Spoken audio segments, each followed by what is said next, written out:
All right. Hello. Welcome to our lunch study break. It is Wednesday, November 17th, 2021. And we are going to be continuing our ongoing conversation, which is actually going to continue into next week, too. And we've been talking a lot about prayer. What do you do when you can't pray? What do you do when you have trouble with prayer? We've had a few conversations. You can go onto our YouTube channel and see the ones that we've had. The first one was about traditional prayer. We looked at some of the teachings of Rabbi Jonathan Sacks of blessed memory, his view of the traditional approach to tefillah. We looked at Shacharit, Mincha, and Mariv. There's traditional rubrics and understanding for what prayer is. And then recently, I guess it was 2 weeks ago, we had, maybe it was just last week, we had David Israel Katz, it was 2 weeks ago, join us, and he runs our Explore program, an alternative ritual, and a series called Foreign Fire, in which his plan is to just rethink Jewish ritual, turn it up on its head. And we talked about different ways for people who have felt historically disconnected or disassociated from Jewish ritual. And so today we're going to be joined by Rabbi Tsvi Bar David. And Rabbi Tsvi is going to be launching a new program. So what we want to do as part of who we are at Congregation Beth Shalom is to expand the avenues through which we come to connect to our Judaism. We come to know God. Yeah, I've always been saying that. To imagine God can only hear one line or only understands one way is certainly flattening who God is. And so there are many different avenues and many different approaches to how we communicate with the Almighty. And when the 10 Commandments were given at Mount Sinai, everybody heard according to their own ears and their own ways. And I think that that's important. And it's important for us as we go into this next century of our shul.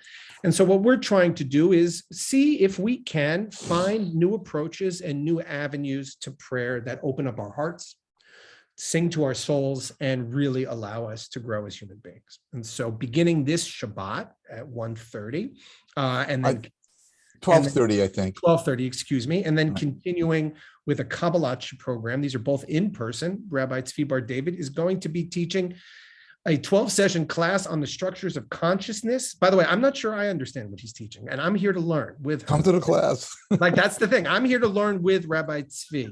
12-session class on the structures of consciousness from a Jewish perspective using meditation and chant, as well as cognitive teaching, learning, and dialogue. So this week's course topic, I guess that's this Saturday, is the Piazzner Deconstructive Meditation 1. And what Rabbi Tsvi is here to talk about today is, well, talking about those who can't daven and those who can. What is sacred ecstatic music, which he's going to be bringing to our shul? What's in it for you who might think, hey, I don't love shul, I don't love tefillah, why am I bothering with this sacred ecstatic perspective? How do you do it and how do you participate in it? And one of the interesting things about this shul, which I'm deficient in, so I'll be forthright, is I studied with Rabbi Neil Gilman. I studied analytical philosophy.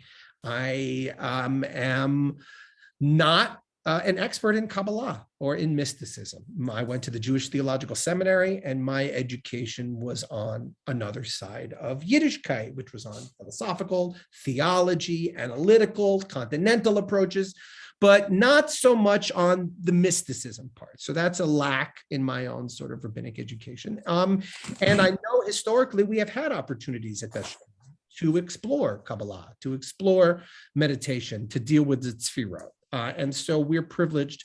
Let me welcome in here now Rabbi Tsvi Bar David, who is joining us for this series and to add more perspectives on tefillah. So, Rabbi Tsvi, why don't I have a million questions, and I'm sure everybody else has a million questions. So let's just start simply, very simply. So, what is sacred ecstatic music? And tell us a little bit about how you and your career came to that. That would be great. Okay. Toda lecha, Rabbi Muri, Dan Ain, thank you so much for these opportunities. I have to back up at least one step and define mysticism. It's a 6-bit word, but it really, I've come up with over, I don't know, a decade and a half, maybe 20 years, 2 decades, with a pretty simple definition of mysticism. And it's a definition that cuts across all religions, all spiritual practices, as far as I can tell. And that is, mysticism is simply the direct experience of God, the divine, the sacred. Pick the noun you like, right? But it's direct experience, direct knowing, very much in the sense of the prophet Isaiah, Hanavi Yeshayahu, who said, so if you observe Shabbat, and if you're a mensch, v'yadata et yotevafe, and then you will know God. You will, and the verb yodea, yada, doesn't just mean cognitive knowledge. It means direct experience. So my feeling is that Isaiah, 2,800 years ago, was already inviting all of us into a direct experience of God. And notice what he says. He says there are some practices that you need to do, and Jewish practices are not always communal, but they're pretty much communal, and it's pretty well known. And if you come to my talk on the Piazzner Rebbe with a meditation from the Piazzner's book, B'nai Machshava Tova, towards building sacred conscious community, good English translation by Rabbi Andrea Keener. If you come to that kickoff class for the series of 12 classes on structures of consciousness from a Jewish perspective, you'll find out that certainly the Piazzner, who died in the Warsaw Ghetto, was clearly of the opinion that you don't go off into a mountain or a forest like the Bratslaver would sometimes recommend, but rather you come together b'chevra kadosha, sacred community, because meditation and prayer, whether it be ecstatic or contemplative, Apollonian or Dionysian, is for most of us, most of the time, a collective practice, and it's the chevra that amplifies getting into the God zone. So the goal, my goal, is not unitive consciousness. Maybe I've gotten there and I didn't even know it. That's quite possible. But my goal. Explain unitive consciousness. Okay, unitive consciousness is the waves go up and down, and one wave thinks that it has independent existence and consciousness from the ocean, and it crests up in its glory. And indeed, the word for the cresting of the tide and for pride in Hebrew is the same word, ge'eh, ga'ava. Isn't that interesting? The cresting of the tide and pride, almost arrogance, there's a different word for arrogance, is the same word, ge'eh, ga'ava. The wave thinks in its ga'ava that it's independent of the ocean when it crests. And as soon as it curls back down into the ocean, it says, whoops, of course I'm the ocean. That's unitive consciousness. And we have a word for that in Kabbalistic and Hasidic Hebrew, and that word is yichud, often spelled Y-I-C-H-U-D, and in my phonetics, Y-I-H-H-U-D, yichud, or yud het vav daled, for those who know Hebrew.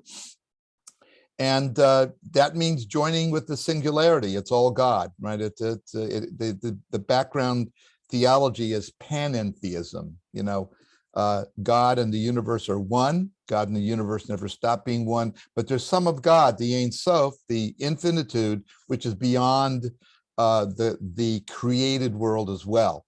So wait, Rabbi, based upon what you just said, you could fill up the rest of the hour with this group here. Okay, listen, Dan, let me focus on how do they get here. Okay, I'm gonna let you do it. You take it away. I talk too much. No, it's good. No, I'm just saying, like panentheism, unitive consciousness, dualism, non-dualism. Now you're creeping ever so slightly into my domain, into what theology, philosophy, thought process here. And so let me give you my sort of superficial understanding. Oh, no, it's great. I thought it's about getting outside of your mind. So I'm going to leave you with that and you go on. You know what? I had a crisis experience in my life, and this is an answer to the very last thing you said. You thought it's about getting out of the mind. I had a crisis experience in my life. I'm not going to go into it, but a lot of my friends know what that experience was about. Back in 1994. And what that experience taught me is that whereas as a PhD mathematician, applied mathematician, programmer, software engineer, I'd walked the path of the head all my life, walking in the footsteps of my father, who both knew Gemara and was an electrician and knew the theory of electricity. And I realized that I had to start walking the path of the heart. But that didn't mean, Reb Dan, that I took my head off, my cognitive head, and put it on the shelf. The whole point is balance, gevura v'chesed.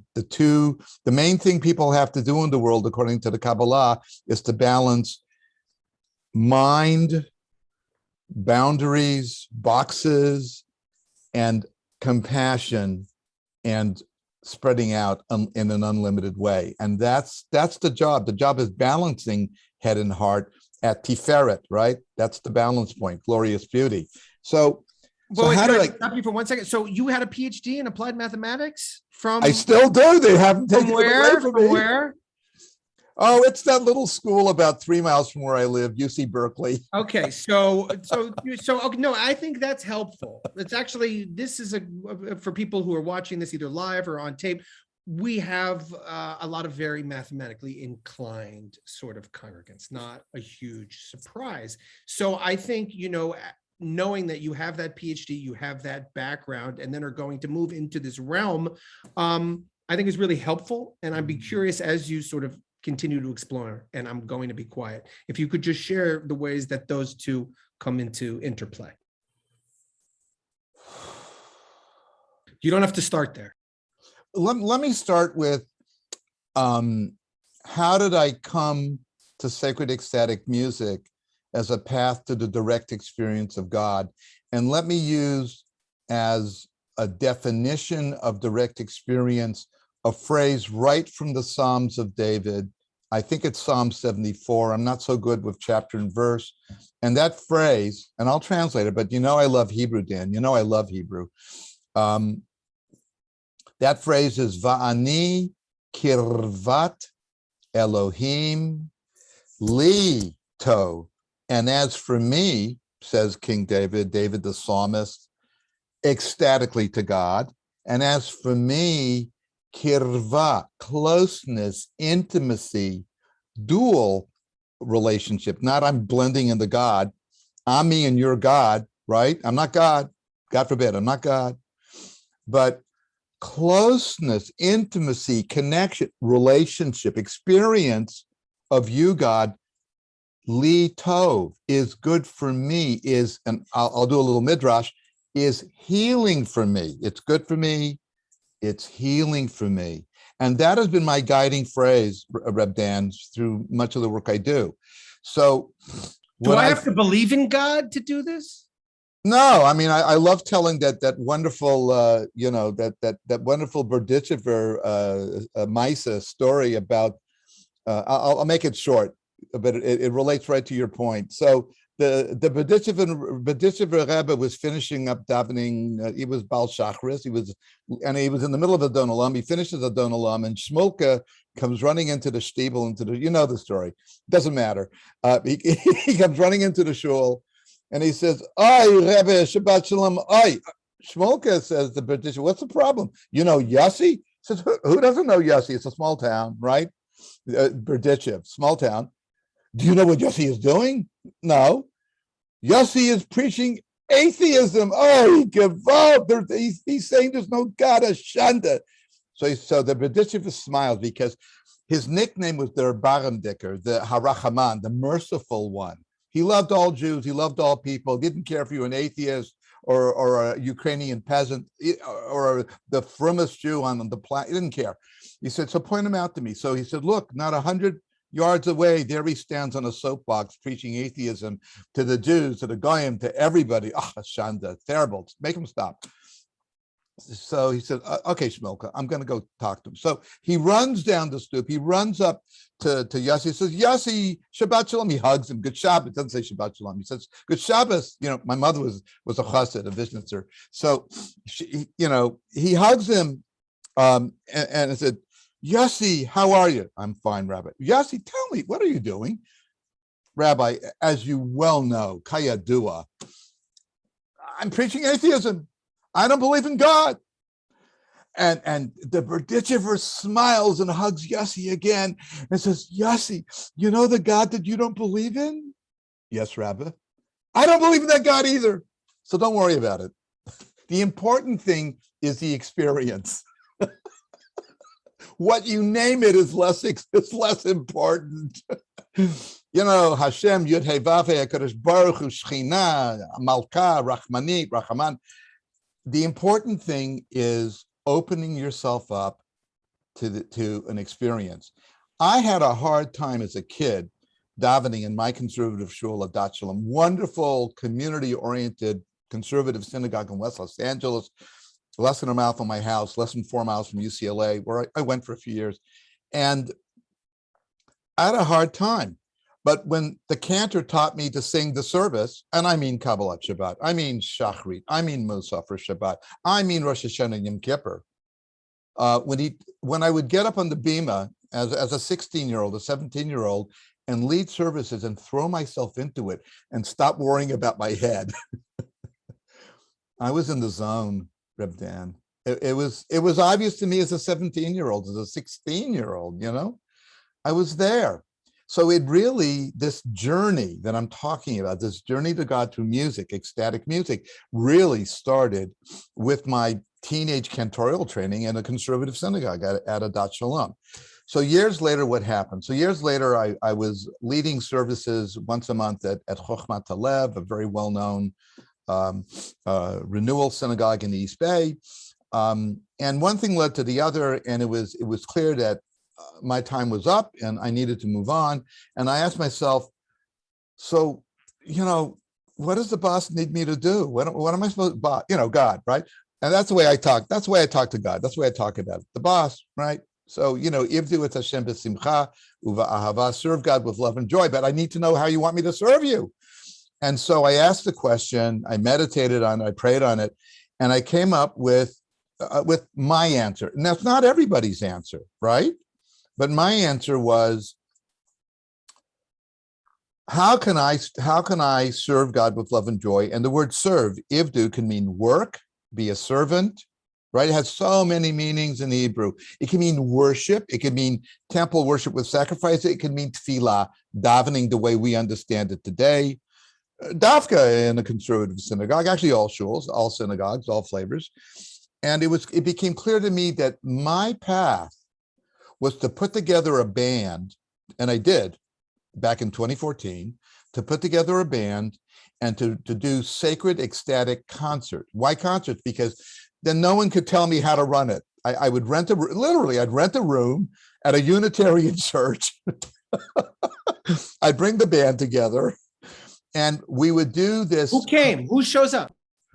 Jews, non-Jews, Jews who would never set foot into a synagogue, but they were really curious. What is this crazy fusional blend where Chassid and Sufi meet in the tent of the beloved, right? What's this crazy blend? When you tell me, if you pitch that, I don't know what I'm walking into, right? So what is that? Okay, I'll give you an example. Okay. Right?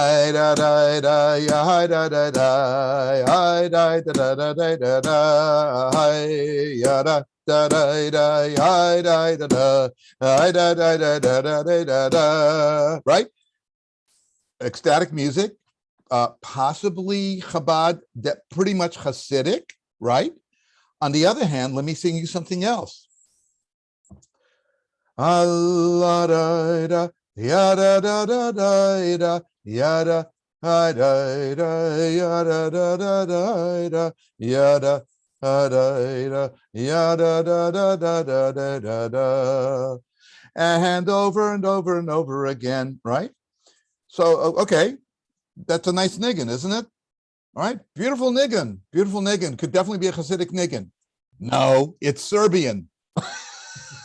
It's Serbian folk music. And for all we know, because Serbia at one point was conquered by the Ottoman Turks, and the Turks, and Turkey in particular, everywhere in the Ottoman Empire was absolutely full of Sufis. Okay, so for all we know, this is originally a Sufi melody. The truth is, not the truth is, and our friend and colleague and teacher, Rabbi Aubrey Glazer, wrote an article on the possible interactions between the Hasidim and the Sufis on the southern border of the Ukraine, which at that time was the Ottoman Empire. Southern Ukraine, Crimea, was Ottoman, and the Sufis were strong there. So Aubrey wrote about this stuff anyways, he wrote about this stuff, and that's great. So for me, the fusion of Ottoman Sufi music and Hasidic music, for me, at this point, it's utterly natural. I don't know which world I'm in. Let me give you another example of a melody which I'm not going to tell you what it is. I will in about 2-3 minutes, but it goes like this. Okay, it's got 2 parts. Okay, and I'll lala it and I'll sing some of it in Hebrew. Okay, it goes like this.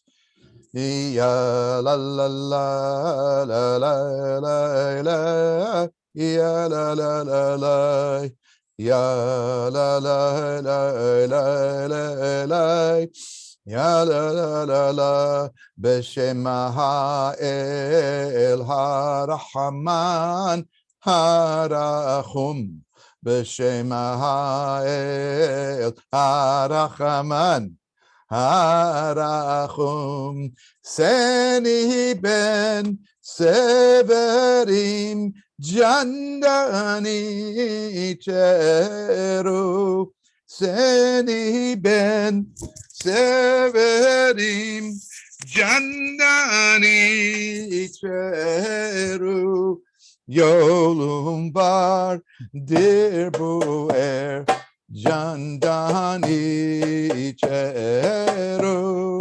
yolum bar dirbuer, kandani cheru, b'shem ha'el harachaman harachum, b'shem ha'el harachaman harachum, Bismillah irrahman irrahum, Bismillah irrahman irrahim. Now you have to be careful with this stuff, and since I don't know the crowd that's going to be coming in particular to the 2 sacred ecstatic musical Rejoice Kabbalat Shabbat on, what is it, December 3rd, Friday night at 6 p.m. and January 7th, 2022, again, 6 p.m. Kabbalat Shabbat with a full 3-person, band, oud player, voice, that's me, and wonderful Middle Eastern percussionist, Susie Goldenstein, just wonderful. I have translated almost everything that might have been in Arabic into Hebrew. B'shem ha'el harachman harachum. But honestly, what's the difference, Lisa, between Bismillah, in the name of God, Irrahman Arachim, and B'shem Ha'el Harachaman Harachom? Please, the languages are sisters. We may fight, but the languages are not cousins, they're sisters. Yeah, Lisa. I love it. Bismillah. Yes. I want to be sensitive to who's in the room, and I don't want anybody running, screaming out of the room because I said the word Allah. And by the way, when this works for some people. I say to some people who are a little bit tentative about any Arabic at all in a Jewish service, I say, "Oh, tell me, how do Sephardic Jews from Morocco or Tunisia, how do they pray? How do they say God when they're just talking to friends?" But what's interesting about the words is I think there's some people in our community who would be more offended by the Hebrew than by the Arabic. And why? Because there's what we've been talking about is that people don't like what the words mean. People don't like the concept of God. We've had people who have been coming to these sessions who are saying that they're alienated from the translations of the text. So my question for you, and I don't know if I cut Lisa off, but my question for you is, do the words meaning matter, or is it about the sounds? It's a breath mint and it's a candy mint. Gamze v'gamze. Words matter until we transcend the words. Ask any mystic. Words are a vessel, a kli. They're a vessel. They're a kad, a jug, a container for containing content until we no longer need the kli, the jug, the instrument, the bottle, right? And we transcend the words.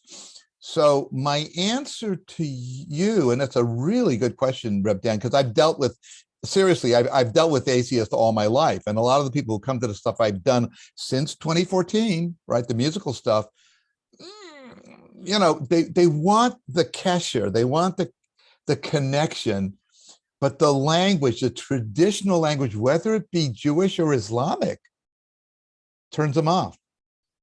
So I want to provide sha'arim, gateways, right? Sha'arim, gateways, abwab, gateways for people to walk through.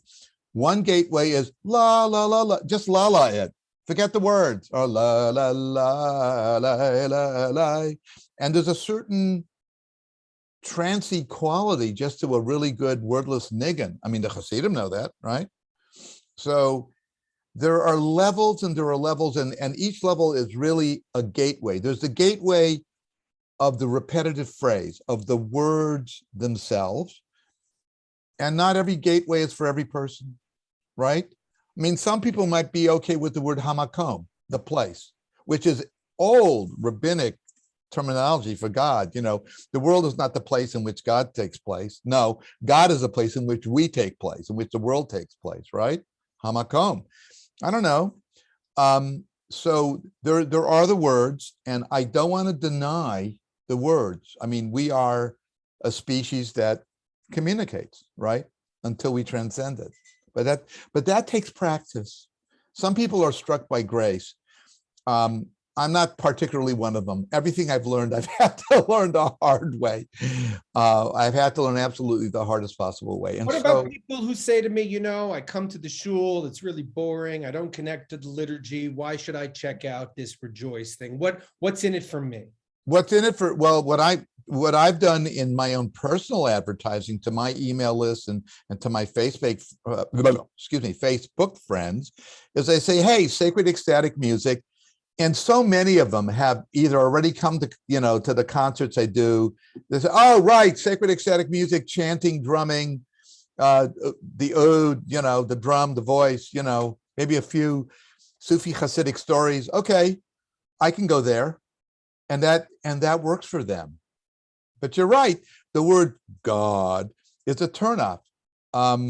If you were to substitute the word existence, which is the true name of God, Yud He Vav He, right? We all know that God's primal name in Judaism is a verb. And what verb is it? The verb to be, or the verb to cause to be, to create. That's God's primal name, right? Lisa, it looks like you want to say something. I've already expressed my feelings about trying to feel Judaism in English. Our culture is so Christianized that if you say the word God, most people who grow up in this country have a Christian image in their head. It has nothing to do with Hashem that we have. I speak about it if you have thoughts. Speak aloud. Absolutely. There's a niggin that I wrote, and I'll be, by the way, Ain the band will be doing everything from Shlomo Carlebach to Chabad Nigunim to Turkish Sufi Ilahis, praises of God, to a couple of things, one or two things I wrote, right? Not the words, just the music. And there's a melody which doesn't have the word God in it, and it comes from the most traditional of places. It comes from every Kaddish. Doesn't matter if it's a Kaddish Shalem, the mourner's Kaddish. Kaddish is a punctuation point in the service. Doesn't matter. Kaddish de Rabbanan, doesn't matter. And it's that phrase, and I like to use the phrase the way it's said on between Rosh Hashanah and Yom Kippur. So the words are le'ela ule'ela min kol birchata v'shirata, and I'll translate tush b'chata v'nechemata ve'amiran be'alma. And so even if I'm an atheist, and certainly if I'm a skeptic of some sort, an agnostic, right? So what do the words say? They speak a truth. The words say beyond, far beyond, above, far above, literally, le'ela ule'ela, above, far above, le'ela ule'ela, far above, beyond all blessings and songs and praises and consolations that human beings are capable of saying be'olma, in this world. It's a truth. And now, honestly, when I usually teach, the verse so that we could sing it, I say you, namely you with a capital Y, and that works for me, but maybe it doesn't work for you. But interestingly enough, the text does not say you, God, are above, far above, all human expression. Tell me a little bit. So when we studied Rabbi Sachs, when you hang out with people who are millionaires or regular daveners, they'll talk, maybe not as beautiful verbiage as you, but about that experience of dveikut or of closeness or of, just the repetition of getting up in the morning and doing the tefillah allows you to get into some gal, some wave, Beautiful. Is that different? Are you doing something different? Is it easier? How, explain a little bit about, I guess, why this works for you, maybe, is the question. Wow.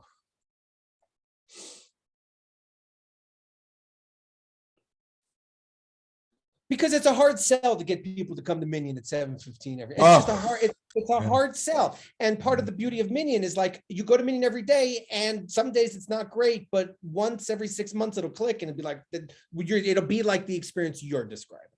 And I'm wondering, is it are you, through the use of the Sufi or the other traditions, are you finding a way to bring that forward, I guess, in a more accessible, palatable fashion? That's kind of what I'm asking. I think, Reb Dan, I want to use the word in answer to the thing you're talking about. I want to use the word temperament. Different people have different temperaments. For some people, it absolutely makes total sense to have that, that very structured approach of davening at least once a day or 3 times a day with a minyan, and saying the same words over and over and over again every day. And some days it's flat, but I stick with the practice. And that is important advice. That's classic rabbinism. That is classic rabbinical conservative Judaism. Yeah. That's what we teach. And right. You still hear that.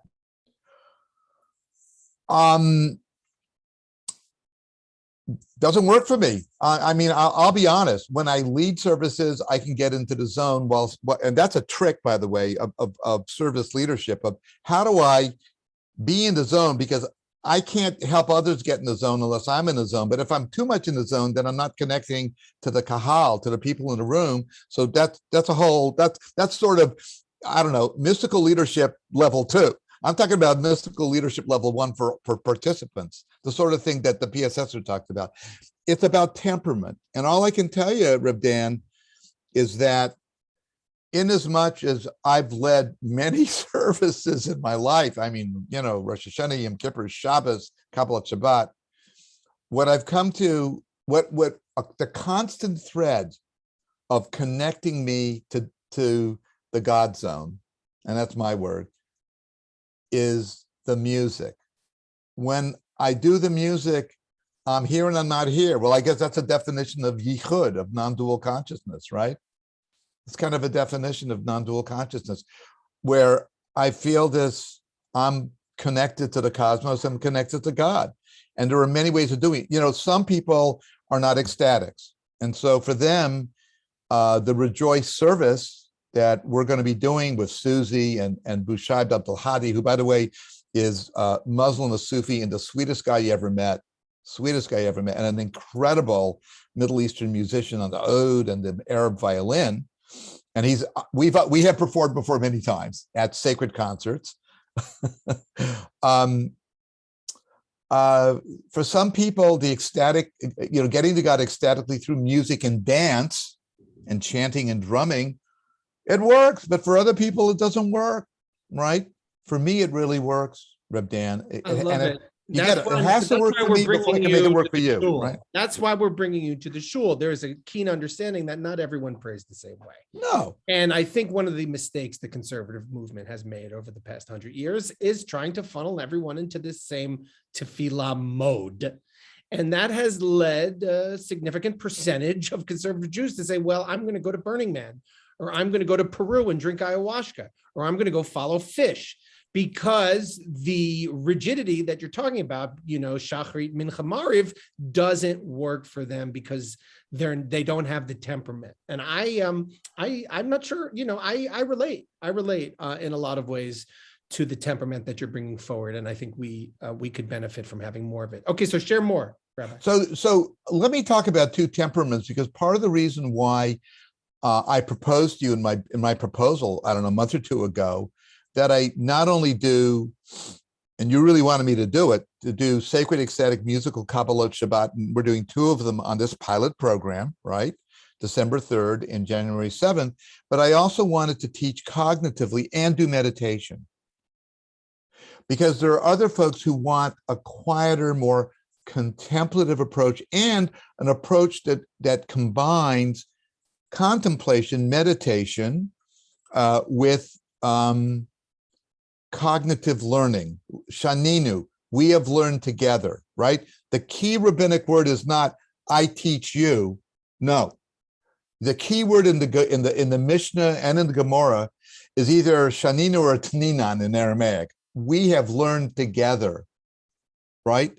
And so I figured, well, okay, let's do both. So let's do the ecstatic thing Friday night, because that's perfect for the energy of Friday night, which is welcoming Shekhinah. Shabbos is Shekhinah, right? It's perfect, right? It's a flavor of milk chocolate, the flavor of love. For me, that's milk chocolate. But the flavor of after Shabbat, getting together to sit and meditate in the meditation room, and then to debrief and discuss and talk about structures of consciousness from a Jewish perspective, may very well attract a different crowd, a different temperament. And there may be some overlap, because I'm trying to practice both in my own life, both heart and head. So, I remember years ago, you'll love this. Years ago, I used to daven a lot with Rabbi Harold Schulweis of blessed memory, one of my great teachers. And I was at a shul, Valley Beth Shalom, in the San Fernando Valley, part of Los Angeles. This was years ago. And I actually managed to buttonhole him in this shul with hundreds of people, and said, Rabbi Schulweis, I just have a really hard time, davening Mechalkel Chayim B'Chesed B'Chayim Mitim B'Rachamim Rabim. You sustain all life with loving kindness, with devotion, and you revive the dead with great mercy. It's like, I can't say those words. And he whispered in my ear and said, sometimes I have trouble saying that too. And this is Harold Schulweis. Of course, he was a Reconstructionist. But I was going to say that's. So it takes all temperaments. You know what I'm saying? And I guess it also takes a willingness. So I can think there's some people who might see your Rejoice and see Sufi and see oud and just think, not for me, or but that's but I guess I want to get them past that. I guess people think conservative shul, not for me. what's the experience? Like what I think there's something fundamental about the world as it is currently, especially, I mean, look, in a perfect world, I wouldn't be talking to you through a computer right now. Okay. So that's just Right. me. So like the world is becoming more and more mediated through more and more technologies. We become farther and farther apart from each other. And I think one of the things that I want you to talk about, because it's one of the reasons I'm interested in having you come here and excited for it, is because there is a coming together, a closeness. You mentioned kirva, the idea of being close, bringing God close, but also bringing each other close. And I know a lot of people, it's hard, especially now. It's very hard to be close to each other. We want to be close, but we want to be safe. We don't want to get sick, Right. but we miss that closeness. And I'm hopeful that you're kind of an antidote, a safe, comfortable antidote for that. So that's my way of setting you up. Well, my wife tells me I'm pretty warm and fuzzy. That's a high compliment. So I'm pretty, Lisa knows both me and Ilana. God bless you. But I guess for people feeling afraid to come to shul, not sure how to connect, alienated, you could just come, you could sit, you could you could you could have your masks on and you could participate in a way that maybe you'll feel more connections to your fellow human beings and your neighbors than you otherwise would. So let me talk about the technology, because the technology is precisely what lowers the barrier to entry using the musical approach that I do, which is we're not going to sing all of Lachado D. We're gonna have the instrumentalist play it first, and then we're going to la it, and we'll do one or two verses in Hebrew, but we're not going to do everything. But I really want to, I've learned over the years, I mean, me, okay, fine. I like Hebrew, I like Aramaic, I like studying Zohar with in Aramaic and Hebrew, that's fine. But you know what? The barrier to entry can be made so high amongst us Jews. And what I'm trying to do is to lower the barrier of entry. You don't even have to know how to drum. You don't even need to own a drum. Tap your foot on the floor. And people are embarrassed to do it. But tap your belly. Your belly's a drum. Seriously. I want to lower the barrier to entry for this approach. And like you said, Dan, you're giving me an opportunity. It's a pilot. If it works, it works. It's a show. If it doesn't, well, okay. But there's something else. Anything that's new takes time to get used to. Anything that's new takes time to learn. So the folks have already been Sufi Jufis and say, oh, hey, he's doing a Sufi Jufi thing at this location. Oh, well, we'll go. The ones who feel safe. You should have called it. You should have called it Sufi Jufi. Shut up. And that's my phrase. I mean, the other phrase other than Kirvat Elohim Litov, the subtitle to that is, I want to help people get into that place of connection. And I want to talk about that in terms of community, because that's something that goes beyond language. People aren't going to, catch their sweaters. They're not going to get their, underwear in a bunch over the word God. We're in community, even if we're not holding hands, and may the day come when we can, no more COVID, Emir Hashem, where what we want so badly is connection. And what I tell you from my own heart and from my own experience is that simply being together in community and singing la la la, not to speak of the words, creates an energy. You can't have it. You're not going to get it at home by yourself. You're just not. All right. And that's why I'm really impressed with the fact that you're very firm about doing face-to-face stuff on Shabbat. That's it. I mean, there's a halakhic angle. I understand. I do. But there's also something beyond the halakhic angle. And Reb Dan, you and I have talked about that. Amen. Oh, amen. That's absolutely the There's heart. nothing to substitute for being in the room together. Okay, fine, spaced apart. But there's something about being, when I came to Reb Amanda's beautiful service, which by the way, is an ecstatic service. It was an ecstatic service. I mean, Marilyn Heights was dancing around the room, right? That's ecstatic.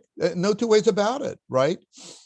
Great melodies, no musical instruments. Fine, that's her style. I understand. So I want to lower the barriers to entry. And and I want to provide opportunities and ways for people who have trouble with the language to jump over the language and go directly to rhythm, whether it be drumming on their knees with their hands or drumming with a drum. I mean, eventually, God willing, I'd like other people in the room to be drumming as well, or teaching people, how do you do these simple rhythms that are so trancy, so hypnotic? There's a technology for getting into the God zone. Some people get there by grace, not me. There's a technology. And I figured out, at least for myself, what are the layers in that technology and how to teach it. And that's kind of what, I mean, the first service is going to be a little bit more like a sacred ecstatic concert. Here, sit there, get involved. I'm going to feed you like a bunch of baby ducks, baby birds. But eventually what I want to see happen is more and more and more, God willing, participation from the kahal, because that's what makes the energy glow. To use Hasidic Kabbalistic language, it's precisely the kavanah. And yeah, the technical expertise of the kahal that creates the kli, the holy vessel. We collectively are the holy vessel that invites Shekhinah, the divine presence, to pour herself into our midst. We're just the bucket collecting the rainwater, but we got to build the bucket. We are the bucket. But it takes it takes a little bit of work and practice to build the kli, to build, the basin, the bucket, the pool, right? It does. And I think it's all the more important now after COVID or in COVID, when so many of the kelim that we had relied on have shattered. Yeah. I think we need to start building some kelim together. Yeah. And I'm appreciative that you're here. We have 15 minutes or 10 minutes left. Questions. Do people have questions for Rabbi Tsvi? Are you on the fence about coming to this? Are you curious about questions about his God zone, his methodology, his technology on getting to the God zone? Come on, ask some hard questions, guys. Laurel, you look like you have a question. Oh, no, yeah, Laurel, go right ahead, Laurel. By the way, Rabbi, I call on them, by the way. Please, that's good. Thank you. Unprovoked, I do that, yes. Sorry, Laurel. No, thank you so much for this. And I'm sorry, I'm having to work right now, so I've been listening, but I so welcome this right now. I've been in such a funk and I'm desperately needing this sort of discussion and ecstatic approach toward the divine. And so just thank you very much for this. Thank you. And what are the dates are we talking about? I'm sorry, I think I missed something. So let me mention that there are two strands or two sub-projects going on in the Rejoice project. So there are two Kabbalat Shabbat services with doing sacred ecstatic music in this, fusional style of Sufi and Hasid meet in the tent of the beloved. So it's Sufi, Hasidic and Sufi music, and some stuff that I've composed in that sort of fusional style. So that those two services are 6 p.m. Friday night, and there are two of them. And the first one is Friday night, December 3rd. So it's coming up pretty soon. And the next one, there's only two in this pilot project, but God willing, people will like it. There'll be more. What's this Saturday? Okay, hold on. And then the next Sacred Ecstatic Kabbalah Shabbat service is December 3rd. And then this Saturday, Laura and Reb Dan, I'm kicking off a 12-session series of, I don't know what to call them, workshops, classes. It's 12 sessions, Shabbat afternoons after the service, after, so it's a study session. Well, it's both. I want to call it a workshop. Why a workshop? Because we're going to always start out with the meditation first. Different kinds of, and I've been doing a lot of teaching of Jewish meditation and running Jewish meditation for, a while now. And I got a fair number of meditations in my quiver of arrows.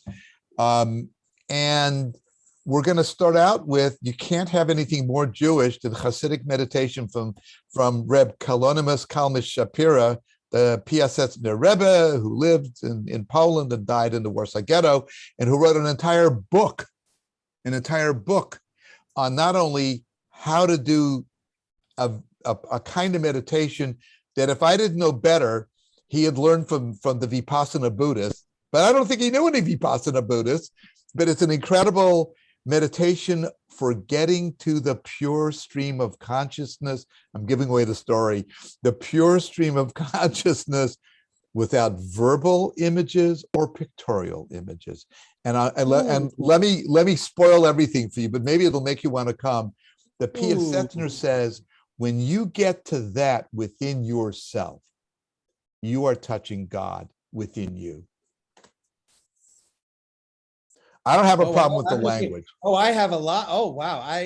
That resonates with me on levels you couldn't possibly grasp right now. But I learned that I'll share my story for later, but that really. No, say it.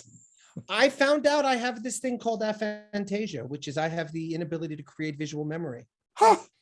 It's impacted by 1% of the population. Wow. And for those who are interested, I can put something in there. But basically, if I close my eyes, I can't picture my wife. That's basically what it means. So I have no visual memory. So this idea that Reb Shapira is talking about getting closer to God, not having visual memory, I was like, no wonder I'm so close to God all the time. I love it. Because I have no visual memory. That's so it really resonates with me. I'm fascinated to learn about that. Other questions? Ellen, Don, Jeff, Howard. Yeah. Share. Lisa, go right ahead. Go ahead, Lisa. You're muted, Lisa. You're muted. I thought I saw Jeff raise his hand. No, Jeff doesn't know. Jeff's not sure. Jeff's ambivalent about this entirely. Don raised his hand. Yeah, well, I don't have a question because it's just beautiful what you're saying. I've studied metaphysics for a long, long time, and I've always divorced it from Judaism because of the way I was raised. But I know intuitively, and in my readings, that ancient Judaism was very mystical. There were very mystical elements of Judaism. And shamanic. That's another story. Yeah. And so I've always looked for where do I put them together? And what you're speaking is, to me, putting them together. And so I'm very excited about studying with you and putting these together, and where you can come in you talk about at any level you can come in. I so appreciate that, at any level. I just love that, and I appreciate that. So I'll be seeing you this Saturday. All right. Wonderful. And by the way, to anyone watching either in person or on video, let me tell you a secret. You can show up at noon and eat the kiddush and then go to the class at 12:30. Okay. Yes, there's a service. I'm going to be teaching Torah. We're going to do tefillah. And you're, of course, always welcome to come to that. But if you just showed up for the kiddush at 12:08 and then went to the class, that's totally kosher. All right. Laurel, Don, it's all welcome.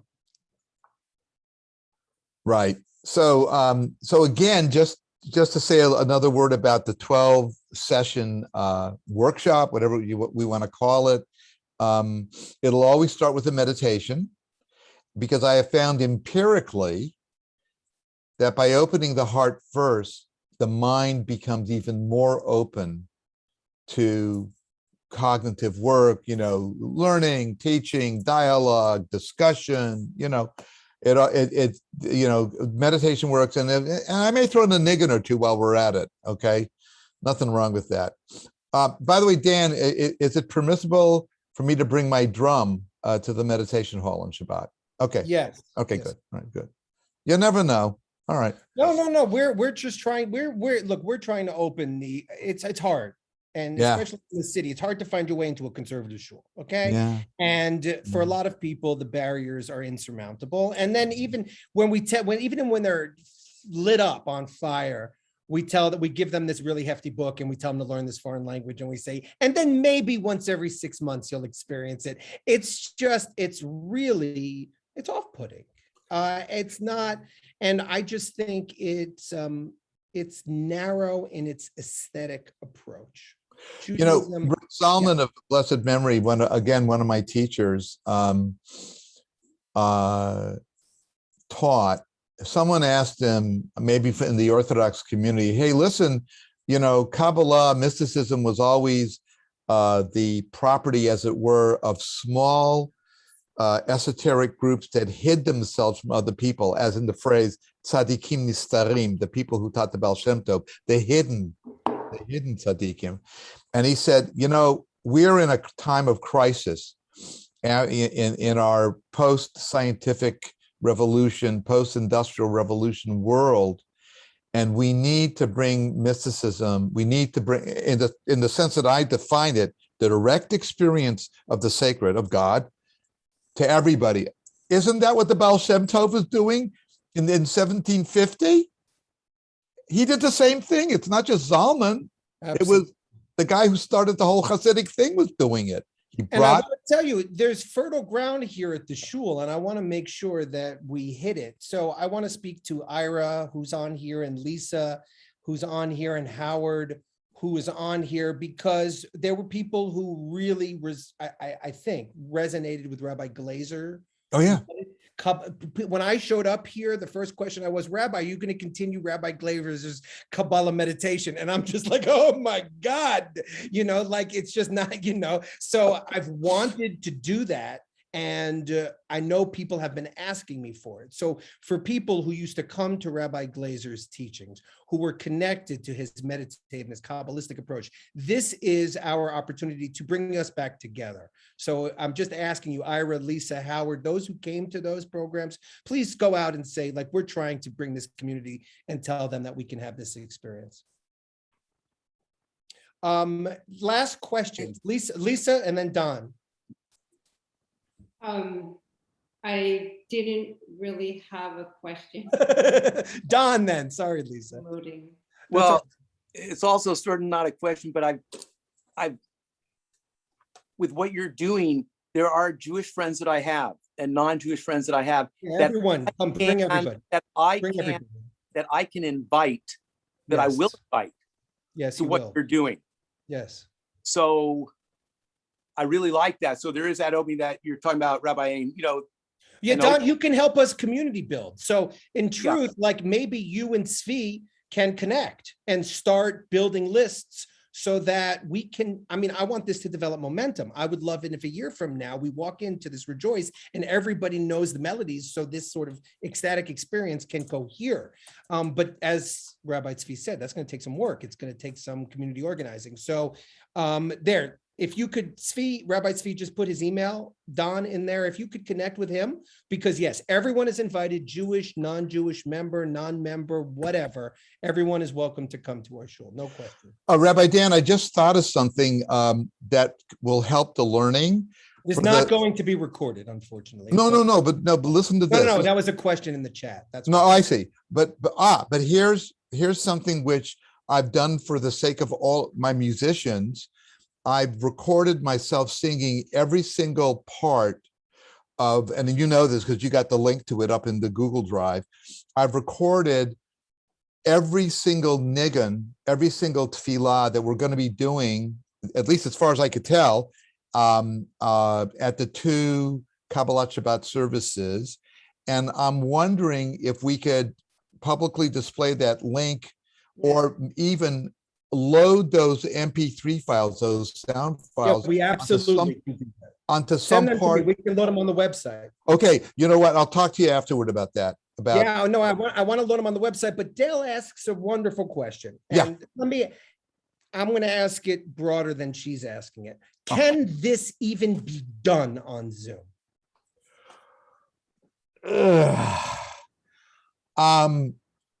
I don't want to, but I have. I mean, I so prefer face-to-face for everything, meditation, teaching, music, you know, services, everything. And yet, you can get some of the, what's the word I want to use? The mystical hit. The flavor. I'll give you an example. Me and my musicians were all vaccinated back in February, March, and we did a sacred ecstatic concert the way we've been doing it for quite a few years on Zoom, but the musicians, all vaccinated, sat in my living room and we broadcasted to the world. So this way, everybody heard a perfectly fine sound stream. but they weren't in the same room together, you know? So they didn't get the benefit of the energy of the people interacting and humming and, you know, swaying, dancing. I've had that happen in the room together. So the effect is, what's the word I want to use? Attenuated. The electronic shul attenuates the effect. Even wearing a mask, but sitting in the building together amplifies the energy. The Piazzner in particular talks about the importance of the holy practice community, the Chevra Kadosha, in his book, Towards Building Sacred Conscious Community. He doesn't just talk about the meditation, how to do it. He talks about the structure of the group, of the practice group that supports the work. And that's what I'm looking to build. And that's what we're trying to build here, because there is something that has, look, we've been, majority of our programs have been online for the last 19 months, and we feel slightly attenuated. Yeah. And so I really want to encourage everyone to reach out to Rabbi Tsvi, reach out to me, let us start community building for this. And then, you know, hopefully we can get to the point where people can come back. You know, Dale's asking, we can come back safely. Obviously, safety is going to be paramount, but we want to start beginning to plant the seeds so that by the time that this is over, as Rabbi Tsvi said, in Yirtzeh Hashem, it should come tomorrow. We have a community that we can really fill our souls in a way that we haven't had the opportunity to. So I want to thank Rabbi Tsvi for coming, participating in this lunch discussion, and for coming and doing a pilot with us, for taking a chance on our community to see if Thank this you. will work. It is much appreciated. It is much needed. Next Wednesday, I'm going to be continuing the discussion on prayer, and we're going to be doing a preview of a brand new Shabbat morning Siddur, which we're going to be bringing into our shul starting December 4th. We are swapping out Siddur Sim Shalom, and we are moving to Siddur Lev Shalem. You'll be familiar with the layout of the Siddur from the Machzor. It's the same layout and style of the Machzor, curated by my professor, wonderful Rabbi Ed Feld, as well as some other wonderful rabbis. Eddie Feld, you might know him. Rabbi Tsvi was my teacher, wonderful man. Next week, I'm going to take you through digitally the Siddur and help you sort of figure out how to navigate it when we launch on December 4th. And Rabbi Russell is also going to be leading a navigation class for that Siddur. I think it's on December 6th, Monday morning, December 6th. So those are all the upcoming events. Ellen, did you have a question that you wanted to ask? Yes, I'm just curious why, what thought went into shifting to the new Siddur? The new Siddur, it's a good question. So the new Siddur, as if you've been to our take care, Jeff. If you've been to our high holidays, the new Siddur has pretty much everything transliterated. So it's sort of spotty. And I know which songs have transliteration in the Siddur Sim Shalom. So if I have like a large crowd and some of them are non-Jewish, I'll point out this page has transliteration. So now you can participate. The Siddur Lev Shalem has much more transliteration, much more inclusive. For a while, Ellen, we were giving out 2 different prayer books for Friday nights because we were trying to find ways to allow people in. So we have, if you're using Sim Shalom, it's page 7. If you're losing the one with, it was page 186, it was a disaster.